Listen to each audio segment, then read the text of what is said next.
Alright, yeah, so that's pretty much it. A special Halloween presentation.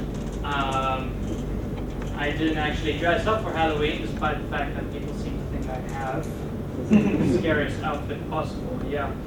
I also decided to theme the presentation after Halloween by finding little scary Halloween pictures all over the internet and sneaking them into the presentation. But my bandwidth ran out halfway through, so I had to make do with pictures of cats from the desktop. Right, so they're dirty little secrets. What high-profile devs do all the time that you may or may not know about and should probably do too, but just don't tell anyone, okay? Okay. Made using PowerPoint 2010, which has some amazing transitions. Do you see how smooth that was? How far we have come from the 90s. God. So, what the heck is a game prototype? Just in case any of you don't know and get the little refresher thing going. Anyway, basically, it's a rough draft. It's a sketch. It's a random sweet nothing whispered from you into the ear of game developers everywhere. And hopefully eventually gamers. It's all about quickly pushing out and experimenting and fucking around with all these random ideas that are going around your noggin.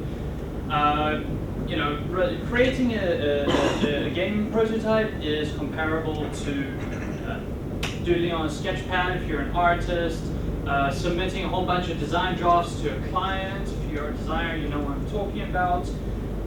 Pitching article ideas at a meeting, you know, if you work for a newspaper or in the journal industry, and saying, what story should we get, whatever.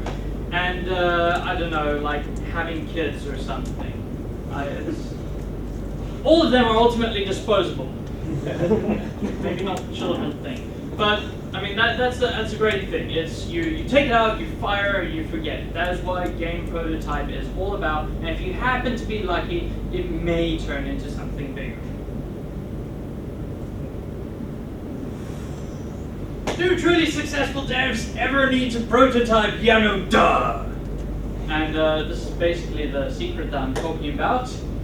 Although, that said, if you saw the discussion pitch on the forums, you would already have known exactly what I was going to build up to with this, so, yeah. In fact, not only do a lot of great game designers, such as these ones over here, actually regularly make prototypes, but some of them orient their entire dev career or their game developer personality around making these fuckers as quickly as humanly possible, and sometimes inhumanly possible, depending on whether or not you are, say, Jonathan Cactus Sodastruck, who's the guy with the whiskers bubble over there in that picture. He's actually posing, this was from a couple of years ago, posing with a game he made in Game Maker called Clean Asia, which I believe was made in a couple of days and ended up winning. Did it actually win any IGF categories, or was it just finalists? It was orange, wasn't it? Yeah, it may be visual style, yeah. He did win, he won the bubble wrap. Oh yes, that's right. Fucking amazing. But whether you go for an extreme or not, most good devs kind of have an idea.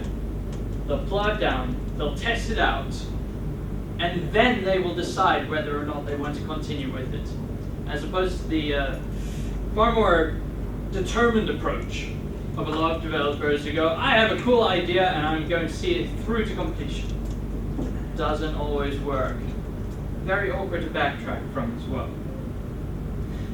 And the reason why a lot of these people will shave off ideas is because everybody has bad ideas. Even these great guys, you know, who make these great games. And when they're able to take a look at an idea and go, oh, this is not so good, or even, this is okay. The fussier they are with their prototypes and the more raw work they put in, the better that their final result is when they finally go, yes, I like this one, I have a good feeling. Ripples. So, let's start with a rather tame example. Edmund Macmillan, Super Meat Boy, Gish, A Binding of Isaac, whole bunch of Flash games that you may know about, as well as a whole bunch of Flash games that you actually may not know about. In addition, a whole bunch of half-completed technology whatsits and prototypes that you almost certainly do not know about. Rather interestingly, okay, Edmund did not start as a game designer. He was a comic illustrator first and foremost. He got into game dev later. He did not start right away on Super Meat Boy. He did not start right away on a high-profile project such as Gish. He did not even start right away on a completed game. Among his first completed projects were these very little-known Flash titles, some of them which included in his recently released Basement collection on Steam. What's particularly cool about Edmund's Basement collection is that it also includes six tech demos / prototypes. Some of them from his very early days, some of them just general concept ideas for later games that may or may not have eventually surfaced somewhere. And the great thing to find out is that quite a few of these games that he's made are actually kind of cack. You know, they're very average. They're, oh yeah, you know, it's fun. You can see him developing his style. You can see him developing experience, but none of them are kick your teeth out awesome. And that's why he didn't spend years and years developing them. He waits until he had the right idea. Approximately every game that he completes and polishes and brings to market, he has about 2 games, which he basically forgets about, drops, decides, nah, maybe later, or something like that. And in the bigger scheme of things, when we're talking about developers sifting through prototypes and, you know, doing the trial and error, sort of, yeah, here we go, mass numbers approach. This is actually a staggeringly low or high ratio, depending on which aspect you take apart from it. It's a remarkably sort of high conversion threshold amongst the successful devs out there. And even then, that's throwing 2 away for every 1 that he had. Transitions. Alright. But on the other end of the scale, we have Mr. Jonathan Soderstrom with omnotes somewhere. Also, I keep wanting to write to him and tell him that his name's missing an H, but I'm sure it would offend him somehow. This guy, you may or may not know him as Cactus, aka that guy what did all of those ridiculous quick prototypes. And more recently, one of the dudes behind Hotline Miami. The weird thing about Hotline Miami, despite the fact that it's a fucking weird game to start with, is the fact that this is the first time ever that Cactus has put aside all of his other random freeware indie dev projects and actually focused on one fully fleshed out commercial venture for more than a couple of months at a time. Or actually, more accurately in Jonathan's case, more than a couple of hours. This is the dude who's made about 1,000 million games. The real figure might be a bit lower. I used some generous rounding, but he's a lot of the products on his site that he profiles are of these games which he's made either in 48 hours for maybe a jam or something. Maybe only a couple of hours. I played several of his games which were only 2 hours in the making, and the amount of stuff he manages to do in the time is amazing. And on an extreme end of the scale, some of his games take several days. And one of the things is that he has only ever gone on to fully develop, commercialize, and release to a broader polished audience one of those games in his entire dev career. I suppose you could count Clean Asia maybe as a sort of a What about Hot Throttle? Hey? Hot Throttle. Hot Throttle.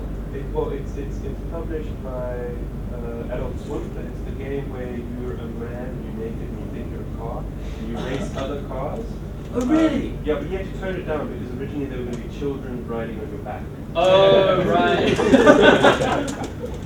No, I'm not aware of that actually. Wasn't it him who did keyboard drum set fucking Werewolf? He did, yeah. Yeah. No. Because I think that was another relatively polished one. But Yeah, no, Hotline Miami certainly first time it's like, oh, who's this Cactus guy? Yeah. And people who don't play Cactus games are suddenly playing them. And you know, the first time he's just gone sort of directly, oh well, hey, let's sell something, things like that. Compare this sort of portfolio and this sort of approach and attitude of a very successful dev to somebody on the other end of the scale who's never made a game in their lives and immediately starts off by going, I'm going to make money off this. I'm going to pour years of my life and earn big money on this one idea that I focus on. This guy spent years of his life before he had his first great idea. And I'm not even talking about Hotline Miami. So just for a little bit of perspective there. Whoa. Unbelievable. It's really beautiful. This guy is one of my personal favorites. He is Adam Saltzman, or aka Adam Atomic. He is a very prolific, noisy member of the game development community. You'll probably best know him for Cannibalt. And if you do any reading pretty much anywhere, there's verbose and frequent articles on just about everything imaginable. He's a great guy. He's very friendly, very open about his prototyping process. Like Cactus earlier, he's got an entire section on his website dedicated to just the random prototypes that he's created. Most often the ones that were built in a couple of days or for 48-hour Ludum Dare challenges. And what's pretty nice is that each of these entries has a meaningful little paragraph of text that's talking about his creative process at the time, what he was thinking, what he was aiming for, and how 9 out of 10 times he didn't actually succeed. But Cannibalt came as a direct result of this 9 out of 10 failure process, which was the most gratifying thing to hear. It was one of those surprise successes where he was just building something along, showing it to his friend, well, showing it to the community, and people said, hey, wow, this is really, really awesome. You know, better than beer and pizza even. No, nothing's better than beer and pizza, but Cannibal came close. So I was just kind of like, oh, well, you know what? Sure thing. Bam. And one of the great things is that he has commented since, where he's tried to create games that sort of follow on the success of Cannibal, or rather he deliberately set out to make his own next Cannibal, and realized that you can't just demand inspiration or will success into being. Once you've had one great game, it's not as if all of your other games after that are suddenly going to be great ideas as well. It's not like you've broken the seal, opened the tap, and now all the awesome stuff is flowing out. Nah, he's still hit a lot of duds. The one at the bottom over here, called Parse, was the one which he described as basically noticing this the most. The sort of failure slapping you in the face and going like, you know what, actually, most of my games are going to continue being okay for a while until I've built enough that the next brilliant gem is going to come out. So it's actually really great to see this. And I would strongly recommend, out of all the developers I'm mentioning today, you should take a look at Saltzman's portfolio the most. So go to adamatomic.com, he's got the prototypes tab, there's this fucking huge list of games that he's made over the years. Play a couple of them. I tried Bomber Planet, it was completely uninspiring. I felt like Soldier Boy reviewing Braid. You just walked around and there was no point to it. But, you know, I had a good time anyway. Stop it! Fucks with you, doesn't it? The Experimental Gameplay Project. This created a lot of noise a couple of years ago. It was very popular amongst a lot of pretty cool indie devs, and was directly responsible for kickstarting several careers, or at least not kickstarting, but sort of bringing them up to the next level, and elevating developers to this amazing level of posterity. It's directly inspired Crayon Physics, which eventually turned into Crayon Physics Deluxe, which went on to win awesome shit, the IGF, and go off and sell and be legit and things. And the Cal Gabler's Tower of Goo. Not World of Goo, Tower of Goo, because that's how it started. Quick show of hands, who took a look at the article that was linked recently on MGSA about the experimental gameplay project and how to create a prototype in 7 days or less? Oh, it's an old. I know. Yeah, okay, I'll let you off this time. Alright, the rest of you should definitely take a look. I wish I knew offhand actually which thread it was, but it is a valuable read. It is probably like more than 5 years old, but it's still bloody relevant today. And it's a great post-mortem look at what was undoubtedly a very successful project. The only rules were that you had to make a game in 7 days or less. And you know, some people took this to the extreme. They would do one every week, maybe sometimes twice a week. They would experiment with all sorts of ideas, and a lot of them were either moderately or very unsuccessful. But the ones that they did strike gold with went through and made major waves to the community. So you should take a look at that. That was your brain. Finally, there's an honorary mention to one Dylan Fitterer. He's the dude who made Audio Surf, formerly known as Tune Racer. He is fucking difficult to get a hold of. You gotta understand that every single one of the other developers on this list, I send them a quick email or communicate with them on Formspring and said, hey, you know, like, hey, can I see some prototypes and stuff? I felt particularly stupid with Edmund because, you know, when I said, hey, can you show us some prototypes? It's like, dude, basement collection. Oh, right. Yeah, so it's embarrassing, didn't do my research. But this guy can't get a fucking hold of him, which is a pity because he blows the rest of them out of the damn water. This dude spent a fucking year making a game every single fucking week. We're talking 7 days, boom, start to finish, here's a new game. Start on the next 7 days after that, and then the next, and then the next, and then month, week after week, month after month. Producing games at a fucking phenomenal pace. He put them all up on a site called bestgameever.com, which shortly after the release of Audio Surf, he took down and started to rebuild because, you know, he wanted to update the site and things like that. Sorry, I was gonna really bitchy joke in mind, but yeah, Danny knows what I'm talking about.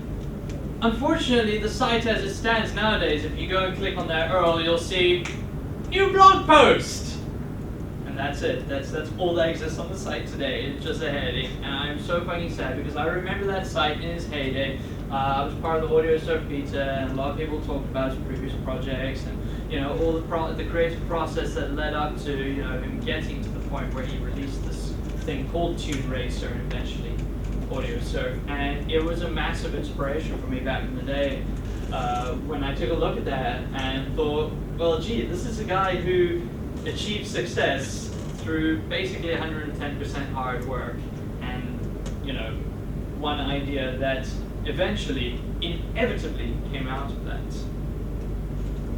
So yeah, sad face that he doesn't still have that history up for posterity on the internet. Double sad face that I can never seem to get in contact with him. Okay, how am I doing on time? Yeah, I know. This is actually like the bonus content that we're on to now. I decided to keep my talk short and punchier, but I also don't want to tread potentially on things. Yeah, see here, I mean, my talk's kind of done for me now. Okay, well, you know what? I'm going to say, let's move on to Evan. No. You can improvise with the information here. Can I just use the screen? Just do it. Just do it. Bam. Okay. That is my talk. Thank you for listening. Hold on, I'm gonna finish it.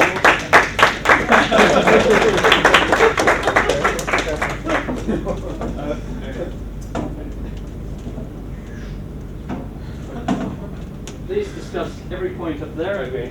Relevant. Even the shit you disagree with. I unfortunately have not had much time to prepare or produced an awesome PowerPoint presentation full with kittens and You should get mind-numbing. PowerPoint 2010.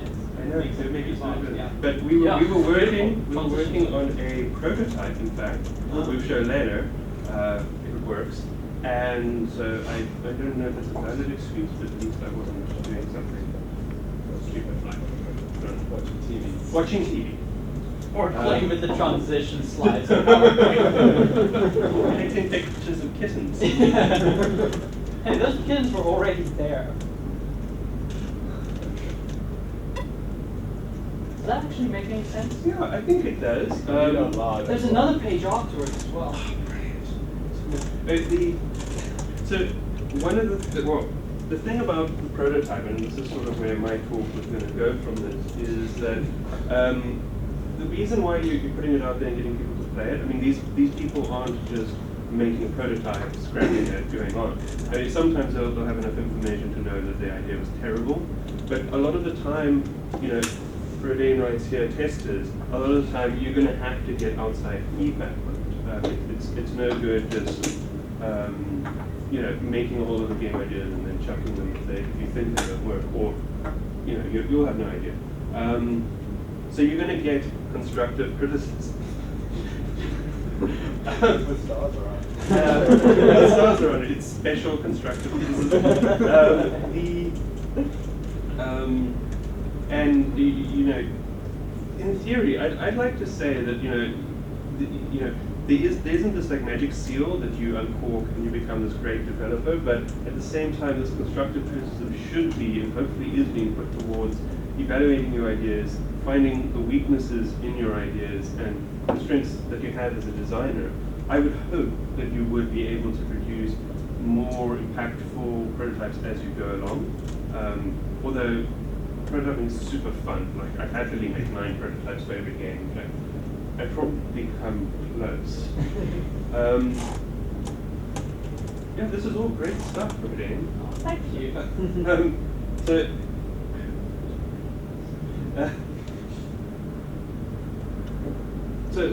The thing about a prototype is also you're testing an idea. The specific, the reason for a prototype existing is you have an idea, you need to test it. And that's where you get the feedback. And the question you're asking quite often is, should I keep working on this? Or quite often, I you know, with my own work, a prototype I feel might be, I have a sort of game, I'm going to prototype some part of it.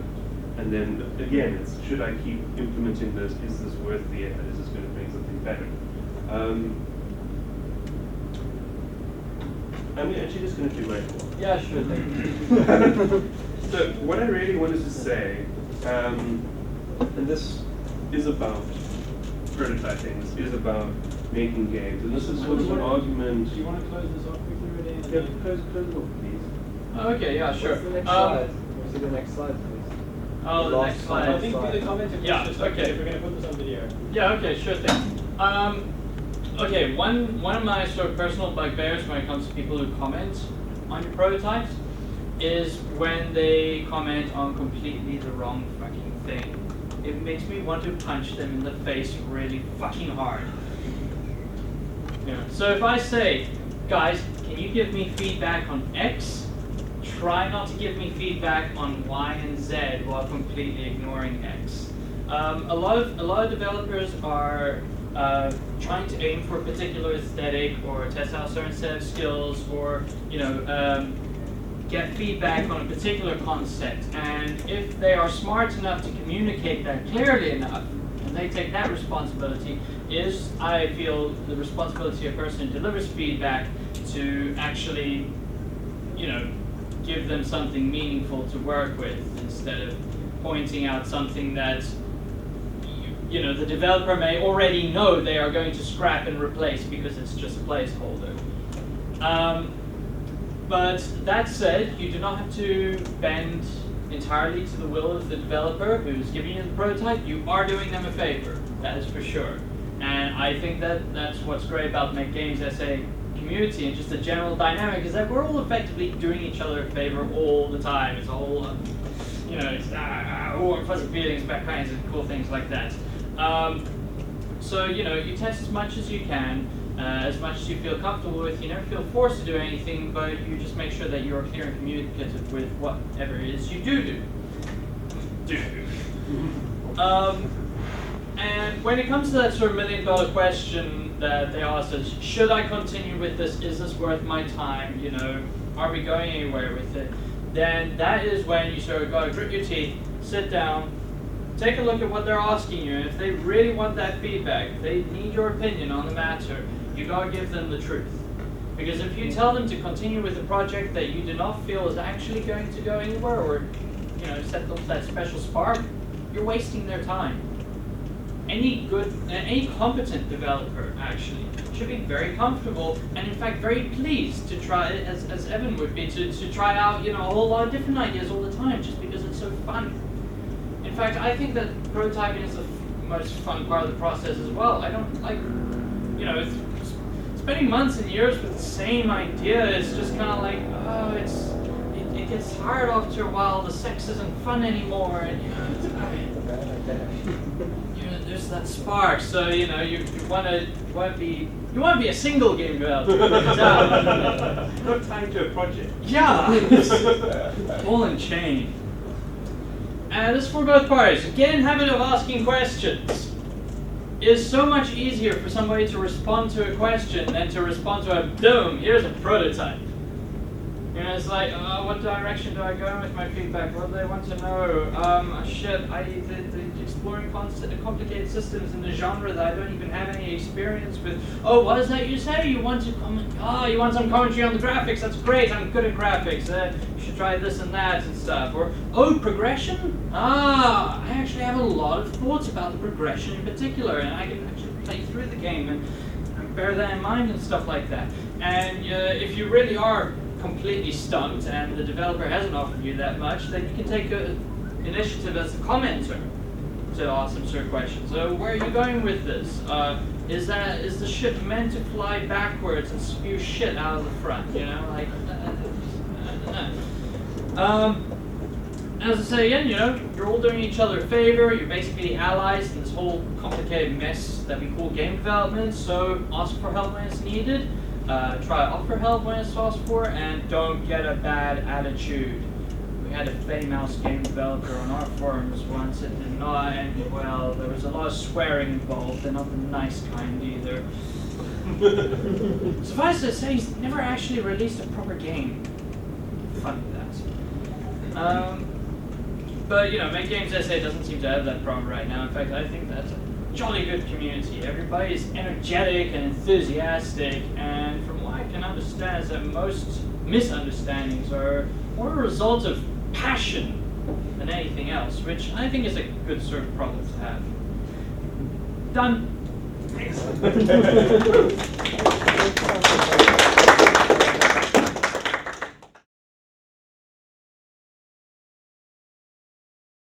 I like to think that when you're getting feedback, regardless of the questions you ask, your posters are almost certainly going to post the most obvious glaring problems first.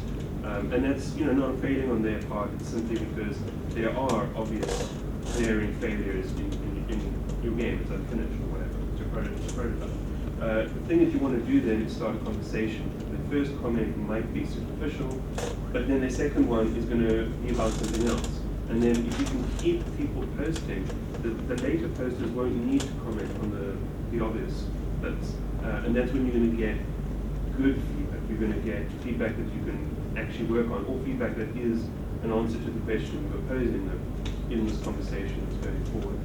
So any prototype thread that you start, or anywhere, show to anyone, just get into a conversation about it. Try and get them thinking past their first impressions, which is hard because there's a lot of work on their part. But I guess the thing to do then is just be nice about it, and then want to, and possibly suggest that you will act upon the things that they say, and probably do it as well. It's a good idea. The other thing is it's really great with the prototype to just watch someone over their shoulder while they play. It's kind of incredibly powerful to just see someone struggling with something, and then you realize their understanding wasn't the same as yours, and they don't know how the controls work, and you didn't offer them a ability to customize the keys or whatever it is. Oh yeah, if you're gonna do that, then if you're gonna watch over someone's shoulder, don't like just tell them what to do the whole time. Yeah. Let them figure it out. You want to learn, yeah, exactly. It's like the Star Trek thing where they're not allowed to interfere with developing planets. Yeah. Mhm. Yeah. Word of Then advice. once they know your game, then you can start interfering. Because then you're not missing shit. You don't tell your girlfriend what to do, she might get really angry with you. On it. Oh, that's a nice continued myth. Okay, the other thing I wanted to say is your shit smells bad. Sorry. Sorry, bunks. No, but Glad you didn't point that out. the thing that I wanted to say, and we, you know, Freelives, myself, we have this a little bit, and I've worked with people that have this a lot.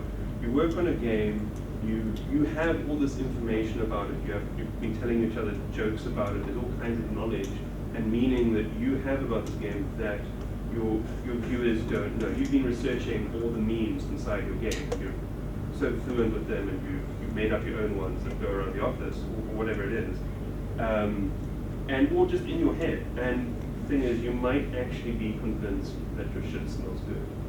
And this is, I feel, incredibly dangerous. And the thing being, that's where outside feedback is so very important. You need, and watching people that don't have that context. Do they actually find this funny, or are we just putting in something odd? You know, can we do this to the player? Because we think it's funny that he dies on level 2 the first time he plays it. But they, you know, then you watch someone play it and they just think that's not actually that cool, you know? It's amazing. Well, that's where maybe watching them over the shoulder isn't a good source of feedback then, because you might still laugh and enjoy that. But then you need other people to be telling you how your shit smells constantly. So don't work in secret. And I guess another thing I wanted to say was you need that feedback as well to answer the question of, should I go forward with this? What needs changing? As well as, you know, internalizing this kind of stuff. If you're ever going to grow as a developer, you need adversity to own your ideas. You need the things that you're doing well to become, you know, far more ingrained in your skill set, and the things that you're doing badly to stop doing. Sorry about the slides. Very advanced transition. So one thing that happened to me recently that I thought was quite surprising. I was speaking to this guy from this website called Oracle Night, which is pretty cool, and he asked me this question, which was, are you, through this game that you're making called Broforce, trying to bring back the concept of bro, trying to promote bro as this positive thing? And I was sort of totally surprised by this. My first thought was, duh, bro is always positive. And, you know, it can only mean something awesome like Jean-Claude Van Damme. But it's because I'm making a game about people that we're all calling bros and tying them to all these, or attempting anyway, to tie them to all these awesome concepts, that I have completely changed my perception of how bro is perceived in culture. And that was really like a weird moment. And the irony here is in fact, before this game, the last game I finished, sort of put out there, the prototype or whatever, was a game that was specifically satirical and negative towards bros.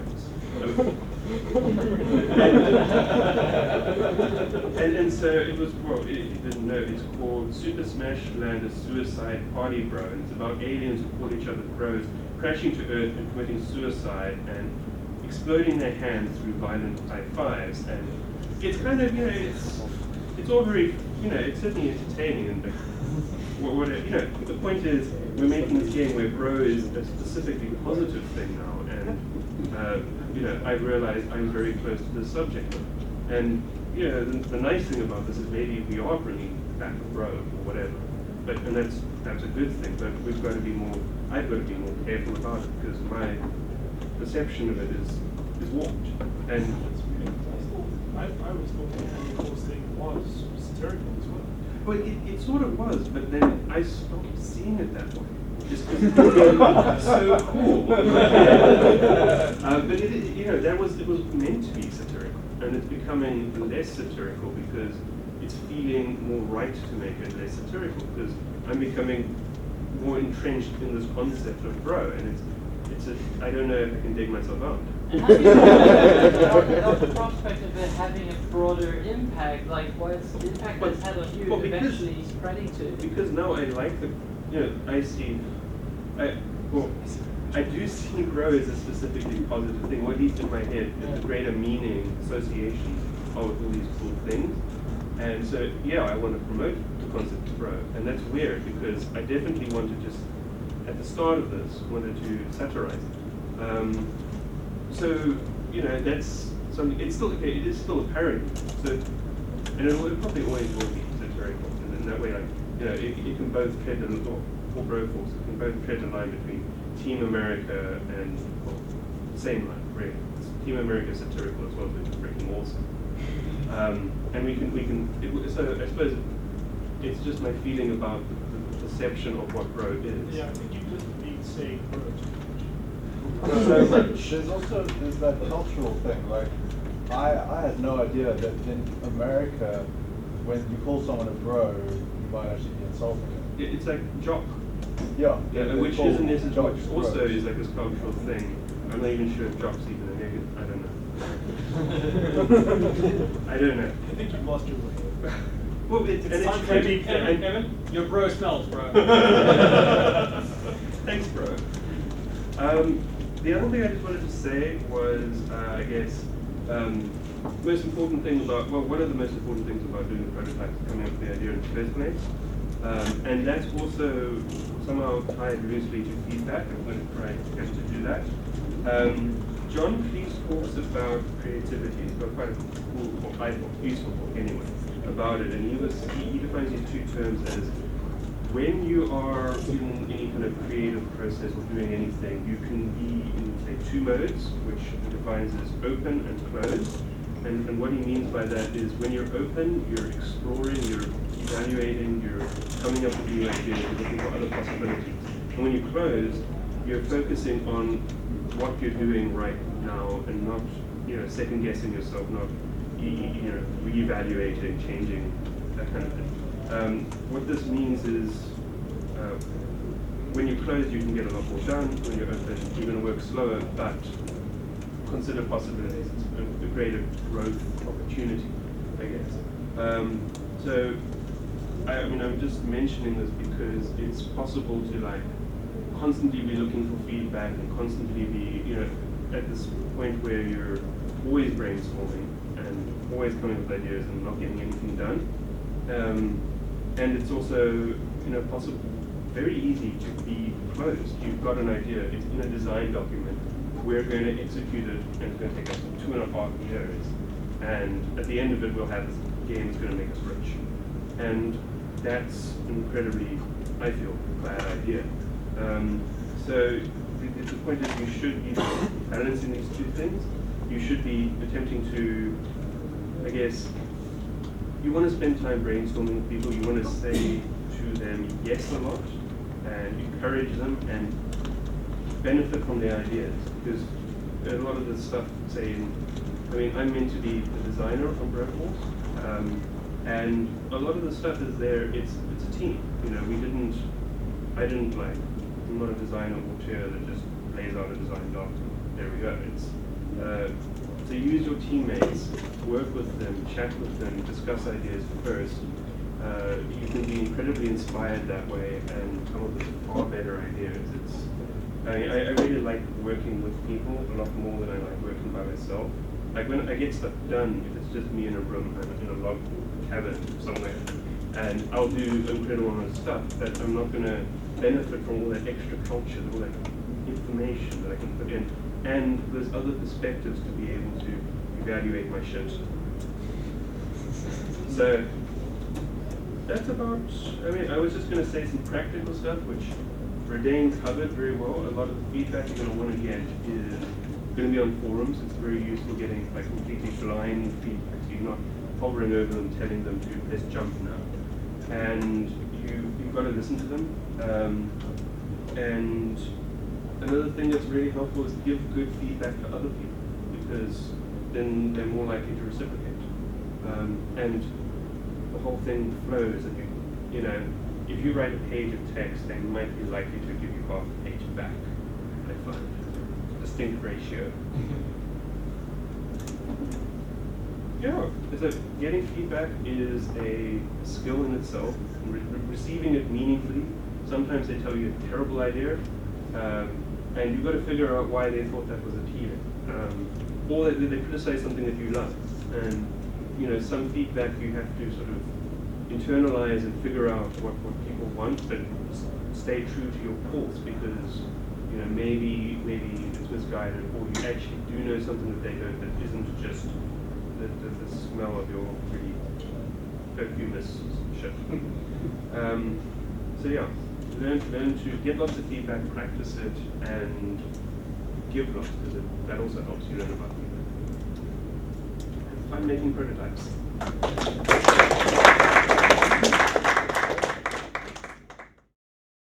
And there's these guys. Cybergene. No, shit ogre. I don't know why. They're shit ogres. Are they all plumbers, by the way? Because you can see like the cracks in their ass. Pigs have a lot of trouble buying hands. So did you know that it's female then?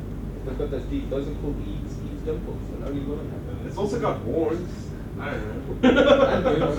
That's female.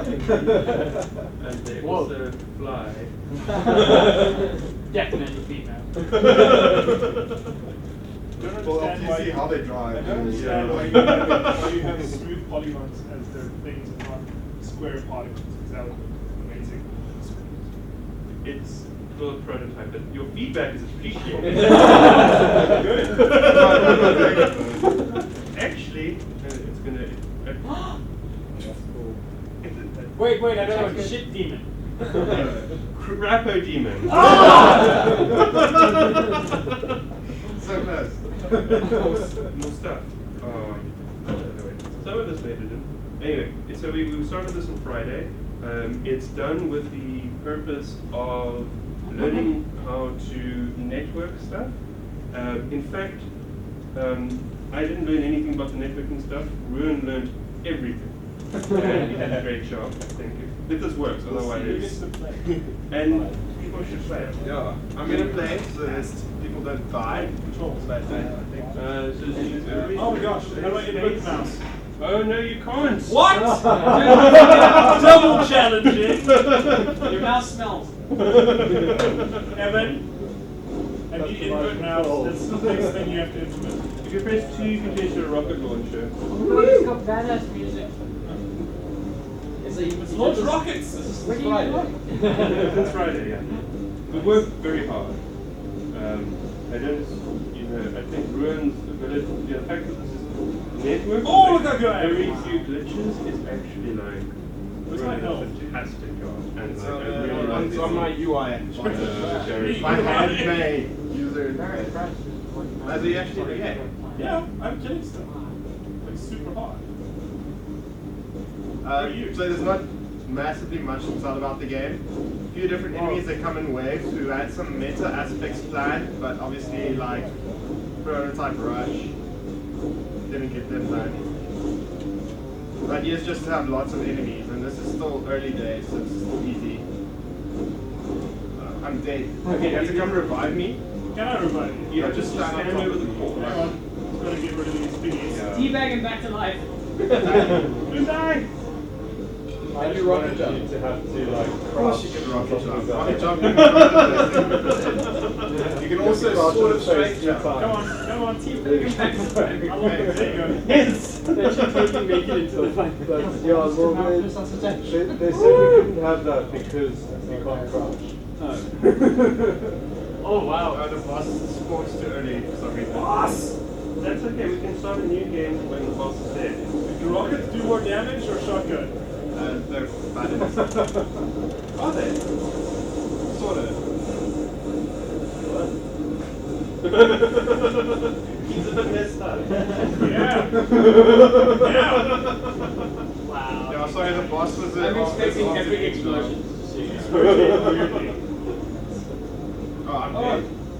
Again? Yes. Jeez, I have Game to is save your hard. ass all the time. We'll get to the next wave if there's still a boss alive. No.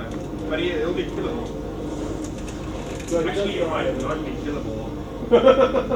Now that I think about it. You're not going to just continuously eating it. Yeah, they really love human meat. Yes. Where is there a freaking pulse? Oh, it must be there.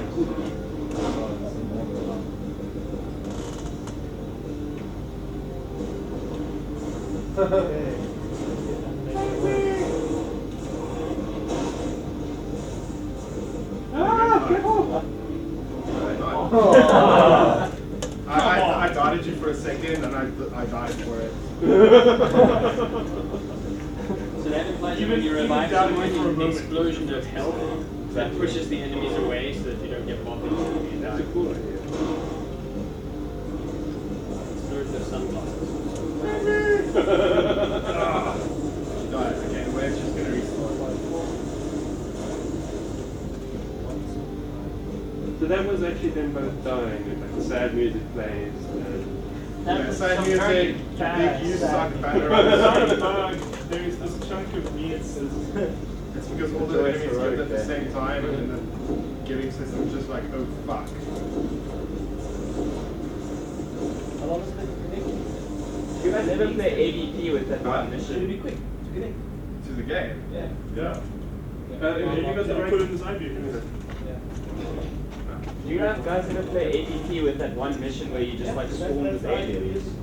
Okay. Yeah, it's like Firewall who sugar just doesn't connect WhatsApp. Yeah, it should. If you're on the network with it, it should be decent. Yeah, maybe something weird like those word groups or So yeah, what still amazes me is how serious Sam did messes up. I love those little scuttling buggers. Yeah, you like the way they run. Yeah, they're like I'm telling you, they're like homicidal pugs. You feel that way.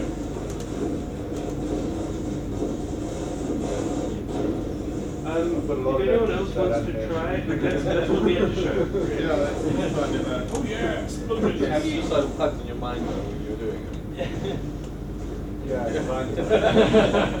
Another like inputting explosions. I feel like the rocket jump should give me more airtime. We had this problem where you could jump out of the map. Looking higher, more airtime. Oh, So a my bit full lower speed should be less. Okay, a bit lower gravity maybe. That makes everything slower. Really just a Well, what we really want, just a little bit of an up force when you're after your rocket jump. or maybe you have like this. You can have.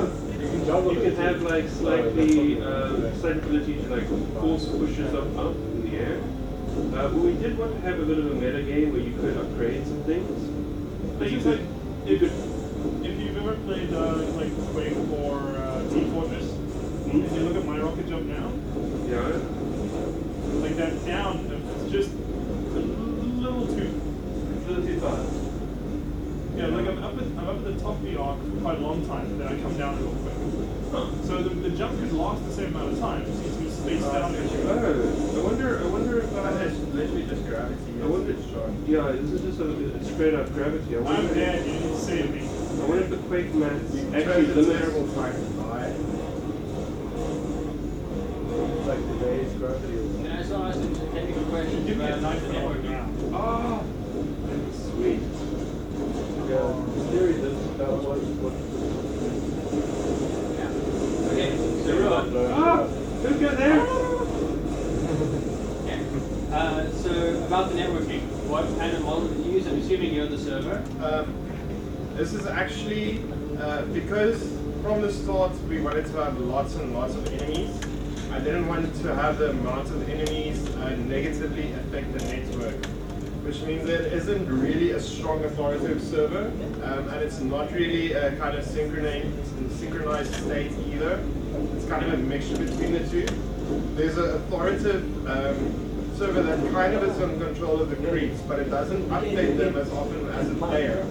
It'll only tell them like what is their current position velocity and what is their current target, and they will move to that position. And the next time that they do a think cycle, it updates the monsters. This means that each monster is only sent over the network once or maybe twice a second, like twice a second max per monster. Yeah. It really means that we have no limitation network-wise on the amount of monsters that we can have on.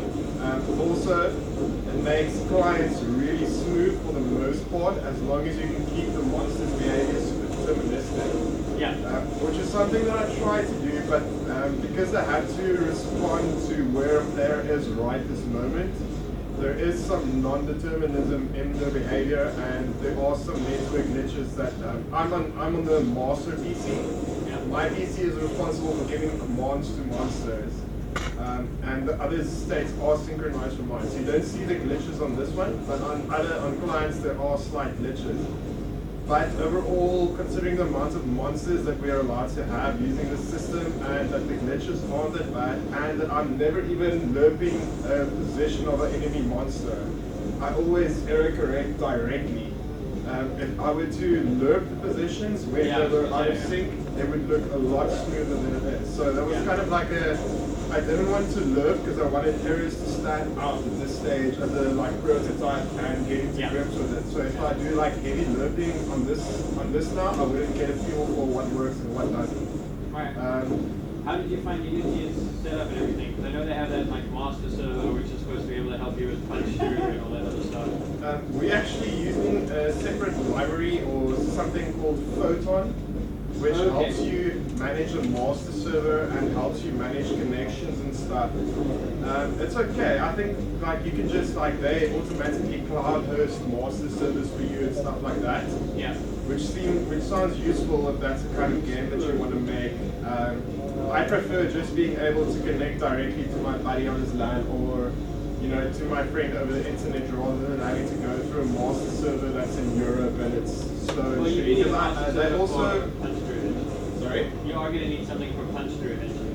Yeah, but the thing is, our Photon works is they also buffer all your network traffic on their cloud servers for a game session, which is really cool because you can have players join and go as you want to.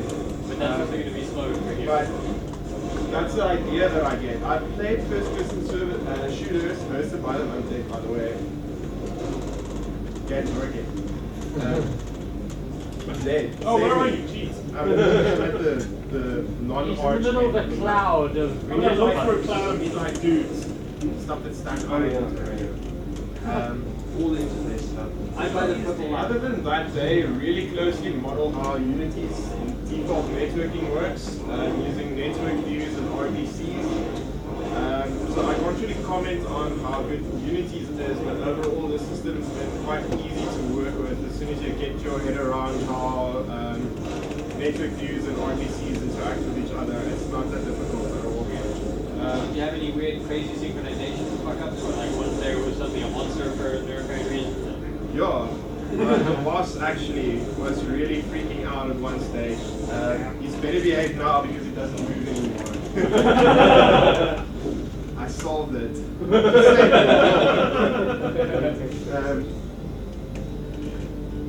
Beyond that, actually fewer problems networking than I had anticipated we would have.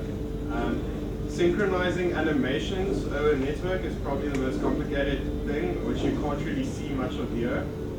Other than that, it's just because our code is simple and we don't have large amounts of different types of entities, and like these flying guys behave super simply, and most of the enemies do. It's kept it simple. I think as soon as you have lots of animations to synchronize and really even more time sensitive stuff than this, you're gonna have trouble. Which is, if we do Broforce, keeping terrain in sync is going to be very, very difficult, but it will be doable.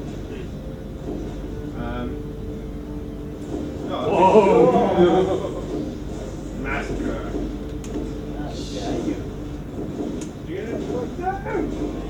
Ah.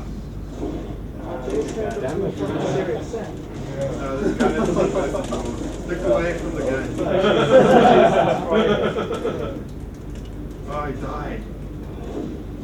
on this wave like 3 times now. I don't even know which way we're on. The waste I had. Yeah, actually, your HUD's terrible. Thank you for giving me feedback on that thing. I had no idea. Love and I was ready tolerate. to like sell Love and this tolerate the as shit a out under of Unity Asset Store. Everyone's I think these shooter sense right. that they want to use release. Hey, 1 week to release is like Yeah. 3 times more time than they've spent on the game already. So I'm not worried. That's the first quarter of the dev cycle. It's Friday. So there's a lot of time on Friday. Like constant. I think we had about 2 or 3 Dota matches though. I'll be honest. What? Yeah, no, I took a weekend. Yeah, there were a couple Dota matches. I just had animation.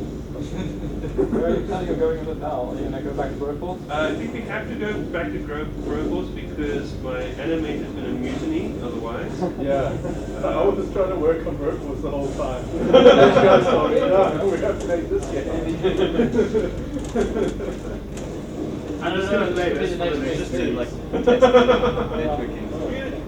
Yeah. How did you die? I mean, my brain already feels shit. Suddenly I went to minus 400 health. You probably got guaranteed. No, but somebody's playing. Who's playing?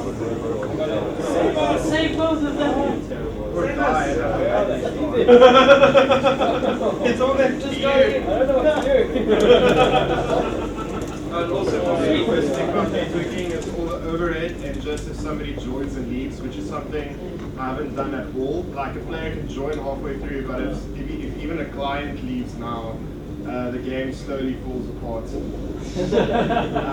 It's not something that's terribly difficult to fix. It's just a lot of bookkeeping and accounting, which I wanted to rather shoot stuff. You don't do it in a prototype. Hell no. Yeah. Hell no. unless you're prototyping the accountancy simulator. Yeah.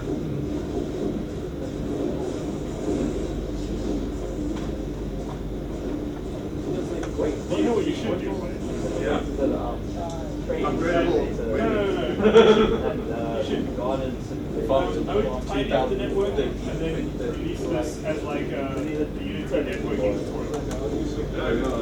That'd be cool. The thing is that I don't have that much confidence in my networking code. Don't tidy it up and release it as a cautionary tale.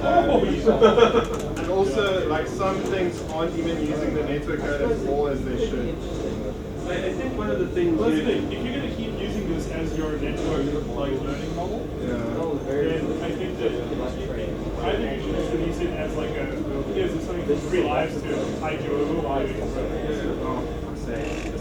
Or you should